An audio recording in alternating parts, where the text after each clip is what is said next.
একটা কথা খেলাতে হ্যান্ড ম্যাজিক দেন ভালো কথা, যে তাই যে বাঁচেন যে মরেন আমার কোন দুঃখ নাই। তবে আমার একটা অনুরোধ, আমার মজমার ভিতরে কেউ হাত ডাত মারেন না যায়।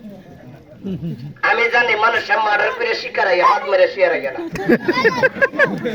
অনেক সময় দেখেন অনেক বন্ধু বান্ধব 8-10 জন আড্ডা মারতেছে, অনেক সময় এর ভিতরে একটা ভাত দিছে, এরকম পাত আছে গন্ধ তারও বিরন জ্বালা। আর একটা ভাত আছে বট্টরায় উঠে, কিন্তু ভাতের কোনো গন্ধ নাই। আর যে ভাতটা মারে গন্ধের দুর্গন্ধের টেলা তারও বিরন জ্বালা, যেটির সাথে তাই ডিউটা কোন ছুটির ভূতে ভাতটা মারছে আসলে এরকম। এ বাজার অনেকে দেখেন কথাটা হিস করে ফেলায় দিয়েন না।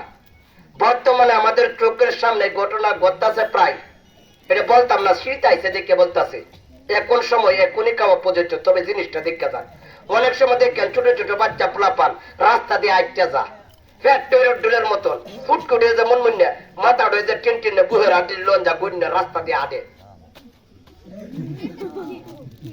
সন্তানের মা সন্তানের ফ্যাটটা দেখে মাশাআল্লাহ আমার ছেলে যদি বাচ্চাতে আগামীতে চেয়ারম্যান। আসলে বাজার চেয়ারম্যান হইতো না, এর গুড়া কিমি ফারাইতে ফারাইতে রাজাগঞ্জ লয়ে যেতেছে গা।